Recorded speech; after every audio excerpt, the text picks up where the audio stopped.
Hello students, बेटा आप बात करते हैं नए टॉपिक की। और जो नया टॉपिक है हमारे पास वो है सेल का विद्युत वाहक बल। बात करेंगे सेल का विद्युत वाहक बल क्या होता है। इससे पिछले वीडियो लेक्चर में हमने जाना कि सेल का आंतरिक प्रतिरोध क्या होता है, सेल का आंतरिक प्रतिरोध किन बातों पर निर्भर करता है। तो बेटा मैंने इसके लिए एक शॉर्ट ट्रिक बताई थी आपको मालूम है, आपको याद है कि R इक्वल टू होता है CID/AT। ठीक है बेटा, जो आंतरिक प्रतिरोध होता है वो इन बातों पर निर्भर करता है। सेल का आंतरिक प्रतिरोध की सीधी सी परिभाषा है कि सेल के अंदर धारा प्रवाह के मार्ग में उत्पन्न रुकावट को हम लोग क्या कहते हैं, सेल का आंतरिक प्रतिरोध कहते हैं।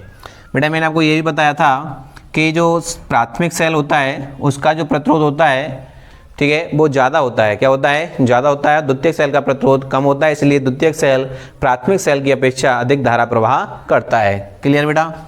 और ये जो प्रतिरोध होता है, आंतरिक प्रतिरोध होता है, इंटरनल रेजिस्टेंस होता है किसी भी सेल का, वो प्लेटों के बीच की दूरी L और प्लेटों के डूबे हुए भाग के क्षेत्रफल के कैसा होता है, व्युत्क्रमानुपाती होता है। L के तो समानुपाती रहेगा और A के कैसा रहेगा, व्युत्क्रमानुपाती होता है। तो इसलिए R इक्वल टू हमने KL/A निकाला था। ठीक है बेटा, K क्या है, एक समानुपाती नियतांक है, एक कांस्टेंट है, जिसे हम लोग क्या कहते हैं, समानुपाती नियतांक है, जो कि विद्युत अपघट्य की प्रकृति, ताप और सांद्रता पर निर्भर करती है। ठीक है बेटा, तो एक चीज़ तुम्हें याद रखनी है कि आदर्श विद्युत सेल का जो प्रतिरोध होता है वो शून्य होता है। ठीक है, तुम्हें याद रखना है कि एक आदर्श सेल का, किसका बेटा, आदर्श सेल का जो आंतरिक प्रतिरोध होता है, आंतरिक प्रतिरोध होता है कितना होता है बेटा, 0 होता है, ध्यान रखना। एक आदर्श, क्लियर? तो एक आदर्श विद्युत सेल का आंतरिक जो प्रतिरोध होता है, इंटरनल रेजिस्टेंस होता है किसी भी इलेक्ट्रिक सेल का, वो 0 होता है। एक आइडियल सेल के लिए जो इंटरनल रेजिस्टेंस होता है बेटा, इन बातों पर डिपेंड करता है, CID/AT, सांद्रता पर, धारा पर, डिस्टेंस पर, क्षेत्रफल पर और ताप पर। ठीक है, अब प्लेटों के बीच की दूरी पर निर्भर करता है। क्लियर बेटा? तो अब बात करेंगे हम लोग नए टॉपिक का, और जो नया टॉपिक है अपने पास वो है सेल का विद्युत वाहक बल। क्लियर बेटा? ध्यान रखना बेटा, ये नाम से पुकारा जा रहा है इसको बल को, लेकिन ये बल नहीं होता है, ये केवल ऊर्जा होती है जो सेल द्वारा खर्च की जाती है। ठीक, तो बेटा देखिए सेल का विद्युत वाहक बल क्या होता है, पहले हम इसके बारे में समझेंगे कि कोई भी सेल है बेटा, उसको बाह्य पर्पज से नहीं जोड़ा गया है, उसको मतलब बाह्य पर्पज या चार्ज की नहीं किया गया है। सेल नॉर्मल जैसे ये सेल है, क्लियर बेटा? तो इस सेल के दोनों टर्मिनलों के मध्य में, इसके और इसके टर्मिनलों के मध्य में जो विभवांतर होता है उसको हम लोग क्या कहते हैं, विद्युत वाहक बल कहते हैं। ठीक है, तो डायग्राम से समझो बेटा। देखिए इधर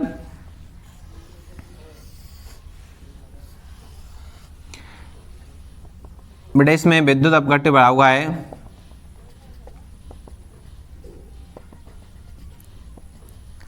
क्लियर?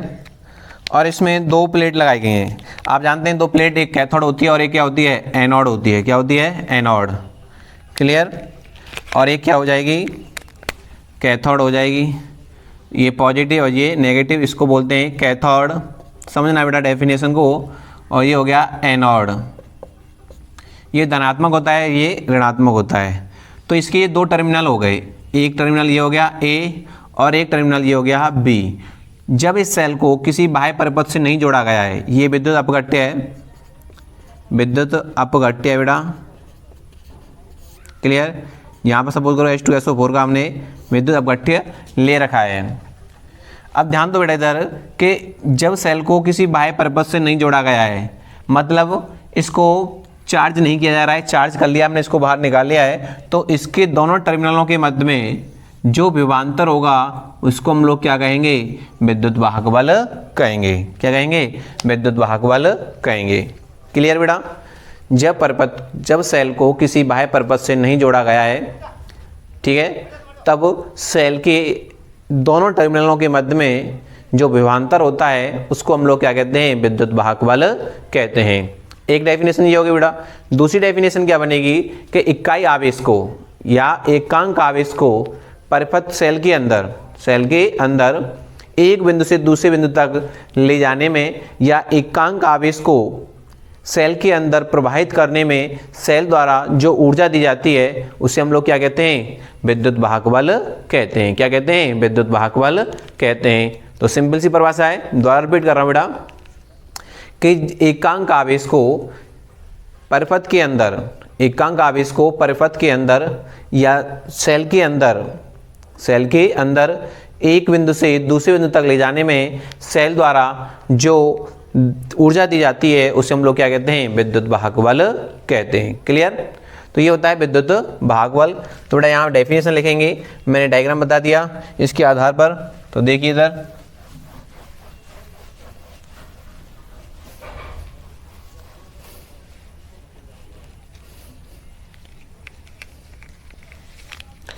देखिए बेटा परिभाषा लिखेंगे सबसे पहले, जब किसी सेल को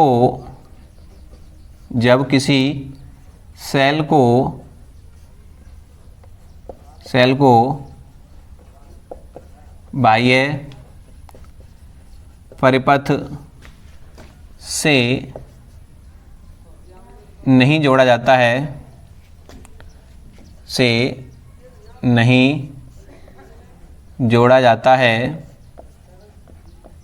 जोड़ा जाता है, अर्थात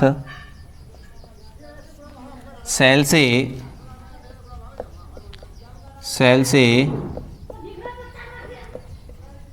कोई धारा नहीं ली जाती है,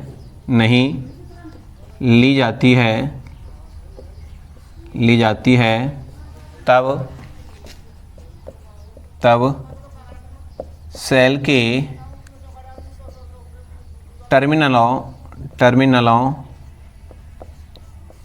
टर्मिनलों के मध्य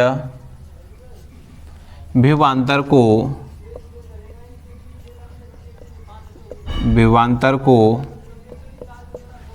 क्या कहते हैं बेटा, सेल का विद्युत वाहक बल कहते हैं, को विद्युत वाहक बल कहते हैं। क्लियर बेटा।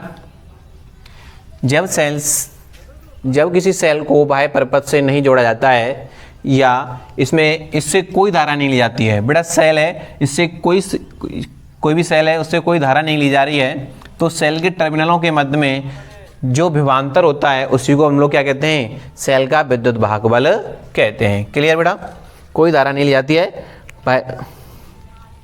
ठीक है बेटा। तो दूसरी परिभाषा क्या बनेगी कि इकाई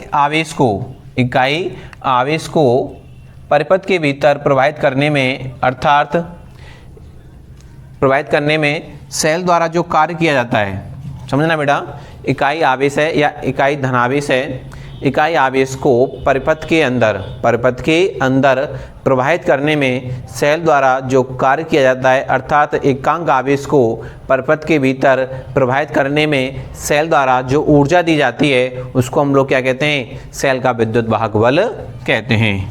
तो दूसरी डेफिनेशन है बेटा इसकी हमारे पास लिखेंगे, इकाई आवेश को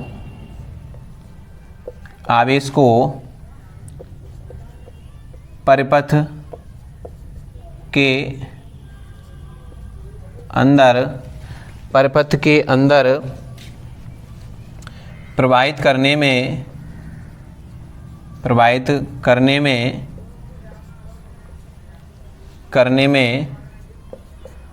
सेल द्वारा जो कार्य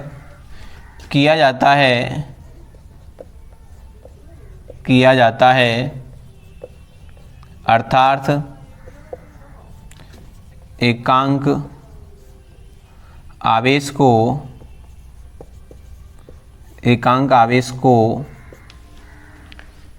आवेश को परिपथ में प्रवाहित करने में सेल द्वारा जो ऊर्जा दी जाती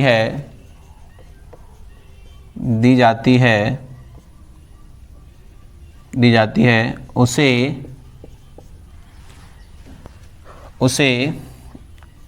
विद्युत वाहक बल कहते हैं। क्लियर बेटा? तो सेल द्वारा जो ई की जो वैल्यू होती है, नेक्स्ट लिखेंगे बेटा यहाँ पर, इसे व्यक्त करते हैं। तो देखिए बेटा E इक्वल टू होता है अपने पास W/Q। देखिए ये फॉर्मूला है, इस फॉर्मूले के आधार पर मैंने ये डेफिनेशन बनाई है कि सेल के भीतर या परिपथ के भीतर इकाई आवेश को प्रवाहित करने में जो कार्य किया जाता है, सेल द्वारा जो कार्य किया जा रहा है या सेल द्वारा जो ऊर्जा दी जा रही है, उसे हम लोग क्या कहते हैं? सेल का विद्युत वाहक बल कहते हैं। लिखेंगे यदि W equal to QV, W equal to क्या हो जाएगा बेटा? QV होता है, तो वैल्यू पुटअप करेंगे तो W इक्वल टू आएगा QV/Q, कैंसिल आउट हो जाएगा बेटा, तो E इक्वल टू क्या आ गया? B आ गया। इसका मतलब क्या हुआ बेटा? ध्यान देना इधर। E इक्वल टू क्या हुआ कि खुले परिपथ में सेल का जो विद्युत वाहक बल होता है वो टर्मिनलों के मध्य विभवांतर के बराबर होता है। क्लियर? लिखेंगे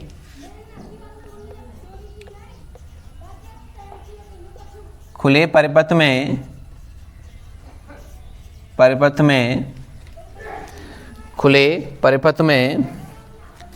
सेल का खुले परिपथ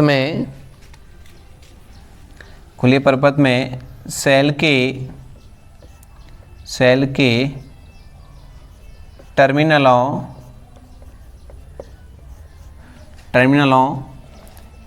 के मध्य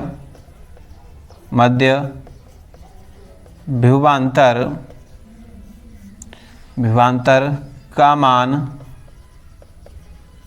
सेल के विद्युत वाहक बल के बराबर होता है। विद्युत वाहक बल के बराबर होता है। क्लियर बेटा? तो इसका मतलब यही निकल के आया, इक्वल टू वी का है, जो विभवांतर का मान है वो किसके इक्वल है? विद्युत वाहक बल के इक्वल है। लिखेंगे अब देखिए बेटा, हम बात करते हैं इसके मात्रक की। मात्रक बेटा कितना हो जाएगा? देखिए यहाँ से जूल बट्टे क्या? कूलाम, या क्या हो जाएगा? बोल्ट हो जाएगा, बोल्ट। क्लियर? क्या हो जाएगा? बोल्ट हो जाएगा। ठीक, ये कैसी राशि है? अदिश राशि है, राशि अदिश है बेटा। और विमा की बात करेंगे, विद्युत वाहक बल बोलते हैं केवल इसको, मैंने आपको बता दिया है, बल्कि ये ऊर्जा होती है। क्या होती है? ऊर्जा होती है जो सेल द्वारा दी जाती है। तो बेटा इसकी विमा की बात करेंगे तो जूल की विमा आप जानते हैं कितना होती है बेटा? M1L2T-2, और नीचे किसकी होगी? AT हो जाएगी आवेश की। तो टोटल जो विमा बनेगी बेटा अपने पास वो कितनी बन के आएगी? देखिए कितनी आएगी, ऊपर आ जाएगी बेटा, तो T-3 हो जाएगा, A-1 हो जाएगा। तो हम डायरेक्ट लिख देंगे इसको M1L2T-3 और A-1। ये किसकी विमा हो गई? विद्युत वाहक बल की। इधर देखो बेटा, यदि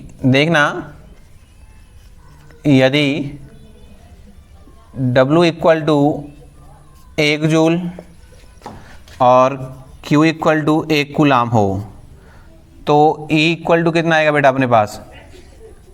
तो E इक्वल टू कितना आएगा? 1 जूल बट्टे कूलाम आएगा, कूलाम। क्लियर? तो परिभाषा क्या बनेगी कि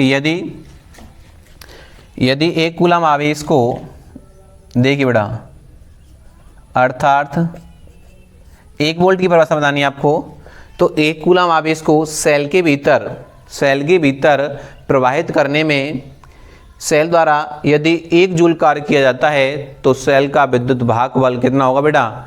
1 जूल बट्टे कूलम होगा। लिखेंगे अर्थात यदि 1 कूलम आवेश को परिपथ में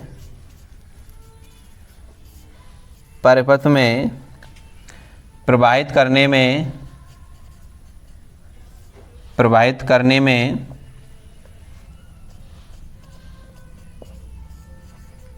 करने में 1 जूल सेल द्वारा लिख सकते हैं,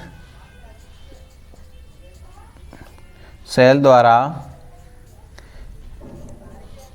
1 जूल कार्य किया जाता है तो सेल का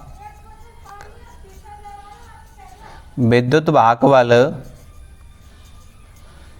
1 जूल बट्टे कूलम होगा। 1 जूल, तो इसको मैं इंग्लिश में लिख दूंगा, या 1 वोल्ट होगा।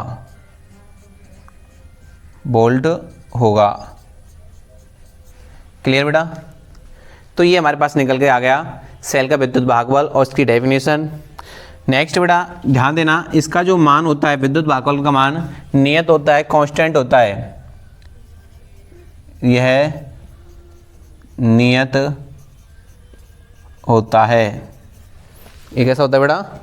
नियत होता है। क्लियर? तो देखिए मैं दोबारा रिपीट कर रहा हूँ, हम बात कर रहे हैं सेल के विद्युत वाहक बल की, इलेक्ट्रोमोटिव फोर्स या ईएमएफ। तो मैंने बताया कि जब किसी सेल को बाह्य परिपथ से नहीं जोड़ा जाता है, अर्थात सेल से कोई धारा नहीं ली जाती है, तो सेल के टर्मिनलों के मध्य में जो विभवांतर होता है उसी को हम लोग क्या कहते हैं? सेल का विद्युत वाहक बल कहते हैं, ईएमएफ कहते हैं। क्लियर बेटा? सेल है, जैसे सपोज करो ये एक सेल है बेटा, अब इससे कोई धारा नहीं ले रहे हैं आप लोग, तो इस समय आप वोल्ट मीटर लगा करके जो आप विभवांतर नापेंगे, इसके दोनों टर्मिनलों के मध्य में जो वैल्यू निकल के आएगी वो क्या होगी? ईएमएफ होगी, विद्युत वाहक बल होगी। क्लियर? तो दूसरी परिभाषा है कि इकाई आवेश को परिपथ के अंदर प्रवाहित करने में सेल द्वारा जो कार्य किया जाता है उसको हम लोग क्या कहते हैं? विद्युत वाहक बल कहते हैं। या आप ऐसे ही कर सकते हैं, एकांक आवेश को परिपथ में प्रवाहित करने में सेल द्वारा जो ऊर्जा दी जाती है उसे हम विद्युत वाहक बल कहते हैं। तो बेटा 3 परिभाषाएं अपने पास। तो E equal to W upon Q होता है, क्योंकि इसे E से व्यक्त किया जाता है। तो W आप जानते हैं सेल के अंदर Q आवेश को एक बिंदु से दूसरे बिंदु के अंदर या परिपथ के अंदर प्रवाहित करेंगे तो जो कार्य किया जाएगा वो कितना होगा बेटा? जो कार्य किया जाता है वो कितना होता है? W बराबर QV होता है। कितना होता है? QV।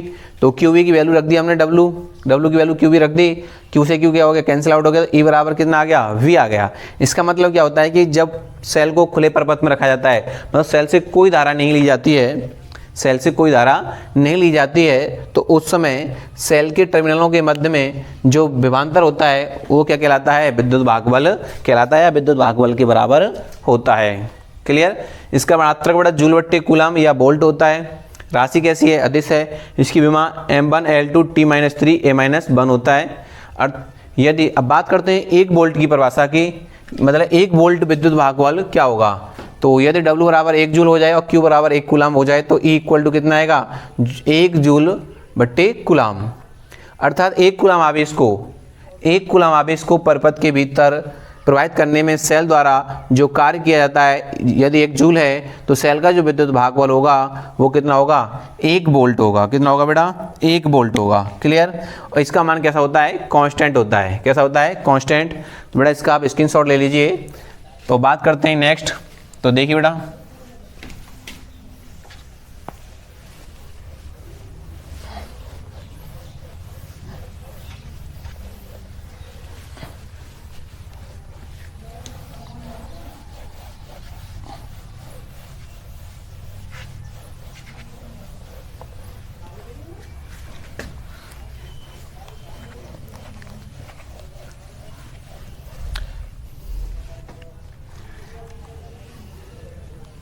देखिए बेटा, मैंने अभी आपको बताया कि इसका जो मान है वो कैसा रहता है, नियत होता है। तो बात करेंगे, जैसे कुछ सेल हैं जिनकी फिक्स वोल्टेज होती है। हमारे पास है डैनियल सेल,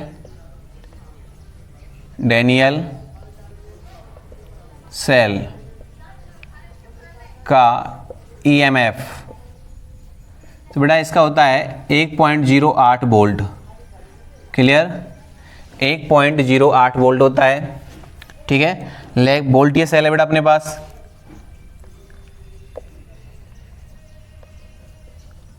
वोल्टीय सेल का ईएमएफ, तो इसका भी कितना होता है, 1.08 वोल्ट ही होता है बेटा। और एक होता है लेग्लांसी और शुष्क सेल, लेग्लांसी और शुष्क सेल,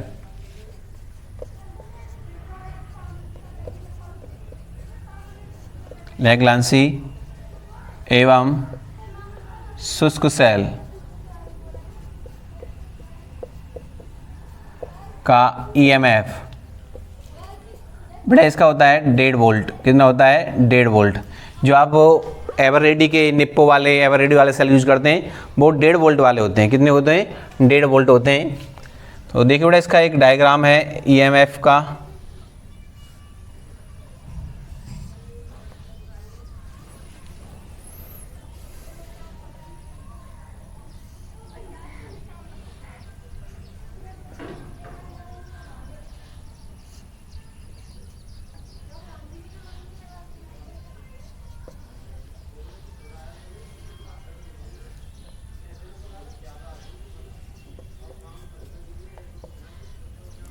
क्लियर बेटा, तो अपने पास ये सेल का डायग्राम है।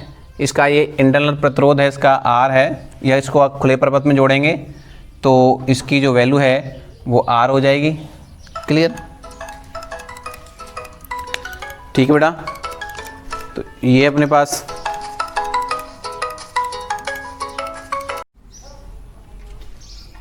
क्लियर बेटा, तो ये हमारे पास कुछ फिक्स सेलों के ईएमएफ हैं। जिस डैनियल सेल का ईएमएफ होता है 1.08 वोल्ट होता है, शुष्क सेल का, वोल्टी सेल का कितना होता है, 1.08 वोल्ट होता है, और लेग्लांसी सेल का कितना होता है, 1.5 वोल्ट होता है। अब बेटा इनके चिन्हों की बात करेंगे कि कोई सेल है बेटा हमारे पास, ध्यान दीजिए कि यदि सेल के अंदर हम लोग धन ध्रुव से ऋण ध्रुव की ओर जाते हैं तब ईएमएफ कितना होता है, और ऋण ध्रुव से धन ध्रुव की ओर जाते हैं तब ईएमएफ क्या होता है। मतलब कोई भी सेल है तो पॉजिटिव सिरे से, जैसे देखिए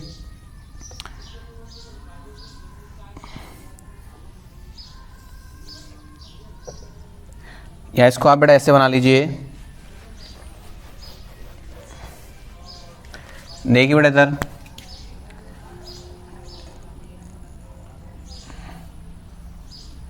देखो, मैं लिख देता हूँ बेटा यहाँ पर ना।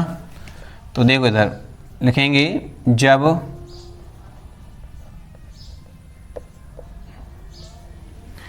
सेल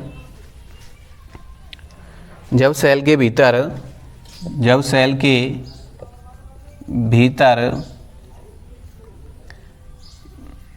धन ध्रुव से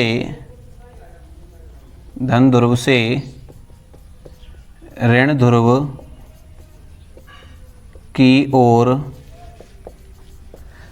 की ओर चलने पर अर्थात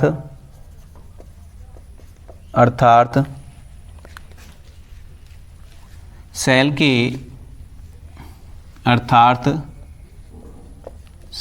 के आवेशित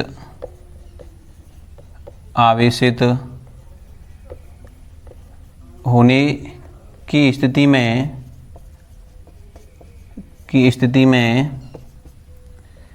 विद्युत वाहक बल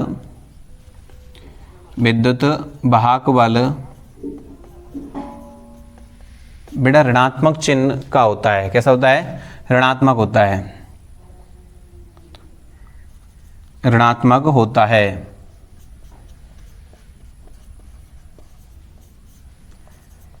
ऋणात्मक होता है। क्लियर बेटा, तो देखिए बेटा इधर अब हमको क्या जाना है, ऋण से धन की ओर जाना है। देखो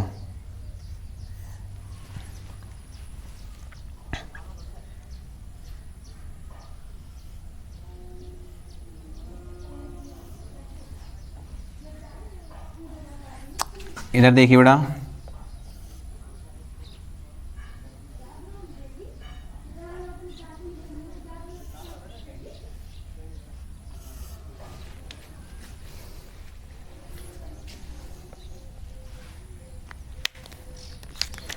देखो बेटा हमारे पास ये सेल है, ये आप जानते हैं प्लस, ये माइनस, ये प्लस, ये माइनस, ये प्लस, ये माइनस, ये प्लस और ये माइनस।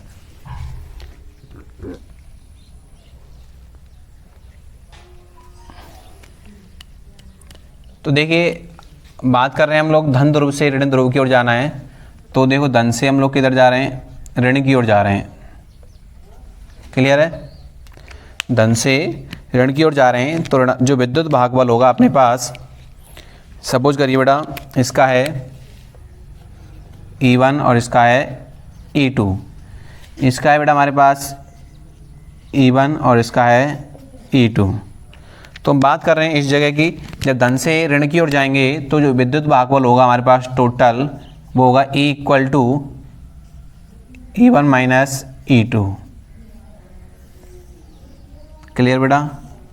कब? जब धन से ऋण की ओर चलेंगे। अब दूसरा पॉइंट बेटा यही है हमारे पास, जब सेल के भीतर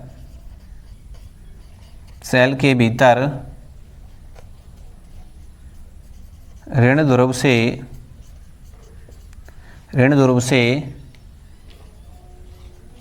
धन ध्रुव की ओर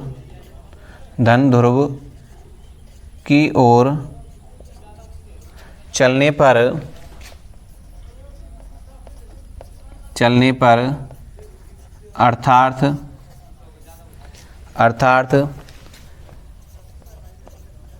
सेल की निरावेशित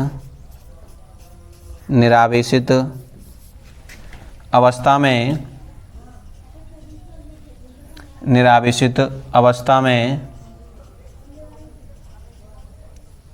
में सेल का विद्युत वाहक बल कैसा होगा बेटा? धनात्मक होगा। कैसा होगा? धनात्मक होगा। ठीक है? तो सेल के भीतर आप लोग जब ऋण से धन ध्रुव की ओर जाएंगे, इधर देखिए बेटा, ऋण से धन ध्रुव की ओर जा रहे हैं आप लोग। क्लियर बेटा? तो यहाँ जो विद्युत भागबल निकल के आएगा अपने पास, वो निकल के आएगा E equal to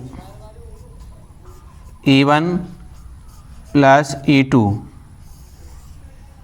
E1 plus E2। Clear बेटा? तो ये इस पॉइंट के लिए है और ये वाला इस पॉइंट के लिए है। क्लियर? तो विद्युत भागबल जब ऋण से धन की ओर जाएंगे वो आवेशन की स्थिति में होता है। जब सेल के भीतर आप ऋण से किस तरह जा रहे हैं बेटा?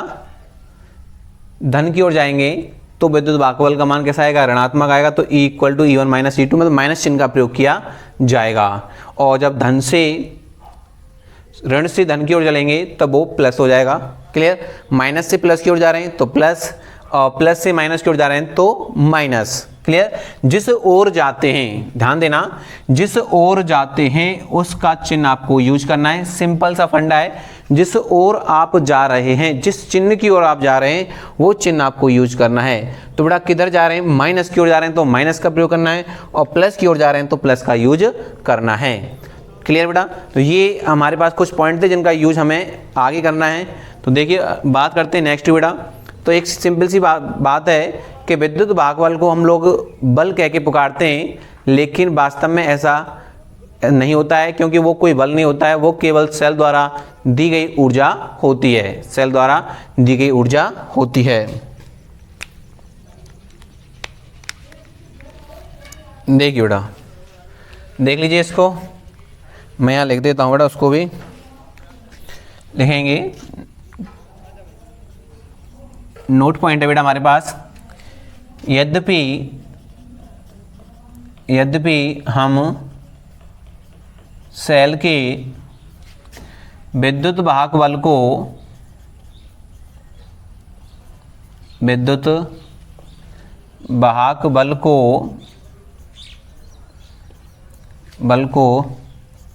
बल कहकर पुकारते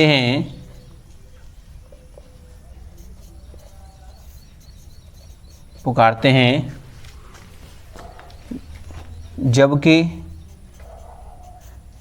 बेटा क्या नहीं है, वो कोई बल नहीं है, जबकि वह कोई बल नहीं है,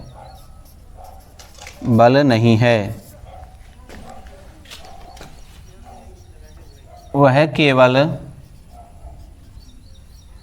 सेल द्वारा दी गई ऊर्जा होती है। क्लियर बेटा। अब देखिए नेक्स्ट पॉइंट की बात करते हैं कि जब सेल को खुले परिपथ में जोड़ा जाए, किसी बाह्य परिपथ प्रतिरोध लगा हो, ठीक है बेटा, ध्यान देना कि जब जो सेल होता है वो किसी बाह्य प्रतिरोध से लगा हो या बाह्य परिपथ से लगा हो, तब नापा गया जो विभव होता है उसे हम लोग क्या कहते हैं, टर्मिनल विभवांतर कहते हैं। बेटा जब सेल को किसी बाह्य परिपथ से जोड़ा जाता है, अर्थात किसी बाह्य प्रतिरोध से जोड़ा जाता है, तो सेल के टर्मिनलों के बीच में, दोनों टर्मिनलों के बीच में जो विभव नापा जाता है उसे हम लोग टर्मिनल विभवांतर कहते हैं। और अगर ऐसा नहीं होता है तो हम क्या कहते हैं, विद्युत वाहक बल कहते हैं। क्लियर, इसका स्क्रीनशॉट ले लीजिए। देखिए बात करते हैं आगे।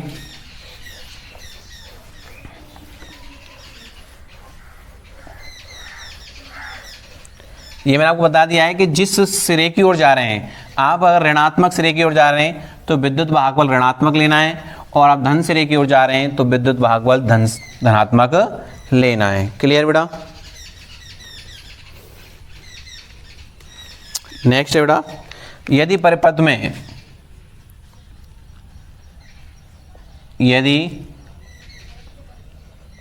में बाह्य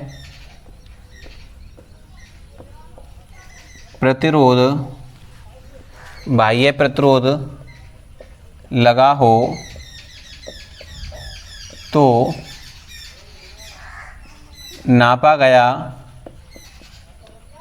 विभव टर्मिनल विभवांतर कहलाता है।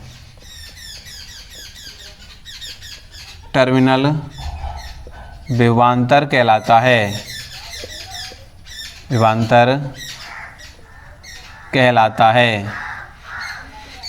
क्लियर बेटा। जो नापा गया विभवांतर क्या होगा, जो विभव है वो क्या कहलाएगा, टर्मिनल विभवांतर कहलाएगा। जैसे देखो प्लस, देखिए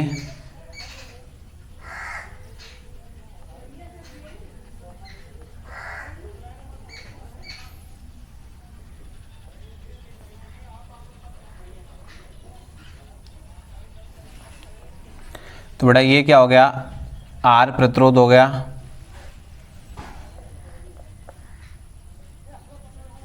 क्लियर।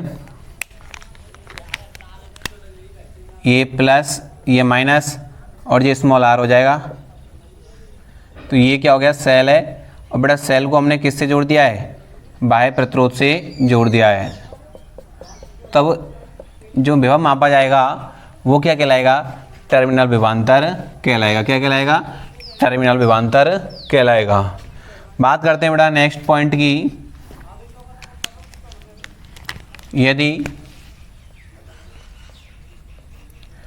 यदि परिपथ में बाह्य प्रतिरोध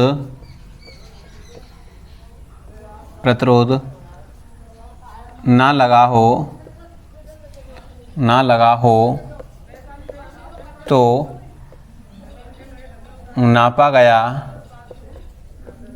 गया विभव विभव विद्युत वाहक बल कहलाता है।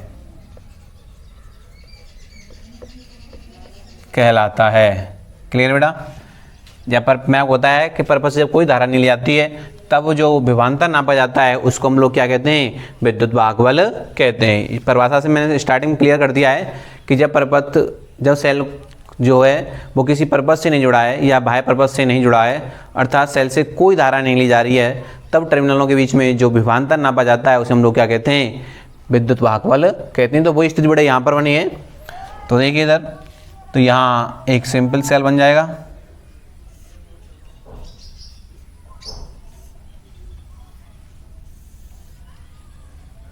प्लस माइनस, और ये विद्युत वाहक बल, ये क्या है बेटा? आंतरिक प्रतिरोध है,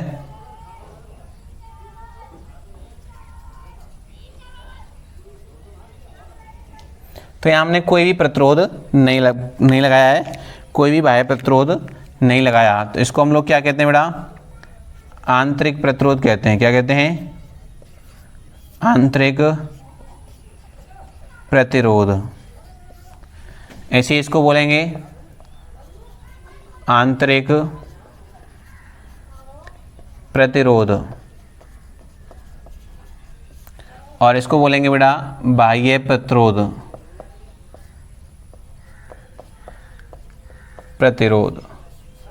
क्लियर? तो बेटा ये अपने पास क्या हो गया? विद्युत वाहक बल का टॉपिक हो गया कंप्लीट। ठीक है, तो मुझे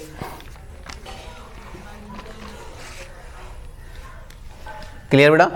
तो ये हमने बात की विद्युत वाहक बल पर ईएमएफ क्या होता है। मैं दोबारा रिपीट कर रहा हूँ बेटा, सिंपल सी परिभाषा है कि इकाई आवेश को परिपथ के भीतर प्रवाहित करने में सेल द्वारा जो कार्य किया जाता है उसे हम लोग क्या कहते हैं? विद्युत वाहक बल कहते हैं। इसे व्यक्त करते हैं, ये एक अदिश राशि है जिसका मात्रक जूल बट्टे कूलम या वोल्ट होता है। इसकी विमा m1 L2 T-3 A-1 होती है। क्लियर बेटा? हमने 1 वोल्ट विभवांतर की बात करी कि जब 1 कूलम आवेश को परिपथ के भीतर प्रवाहित करने में सेल द्वारा 1 जूल कार्य किया जाता है तब विद्युत वाहक बल 1 वोल्ट होता है। ठीक, फिर बेटा हमने ये बात की, कुछ पॉइंटों पर विशेष चर्चा की कि जो विद्युत वाहक बल का मान होता है वो नियत होता है, इसलिए डैनियल सेल का विद्युत वाहक बल कितना होता है? 1.08 वोल्ट होता है। ठीक है, लेग्रांसी एवं शुष्क सेल का कितना होता है? 1.5 वोल्ट होता है, और वोल्टीय सेल का कितना होता है? 1.08 वोल्ट होता है। क्लियर बेटा? फिर हमने एक बात की कि जब परिपथ के अंदर, जब हम सेल के भीतर प्लस से माइनस की ओर जा रहे हैं, प्लस से माइनस की ओर जा रहे हैं, समझना बेटा कि जिस ओर आप जा रहे हैं, जैसे कि ये सेल है हमारे पास,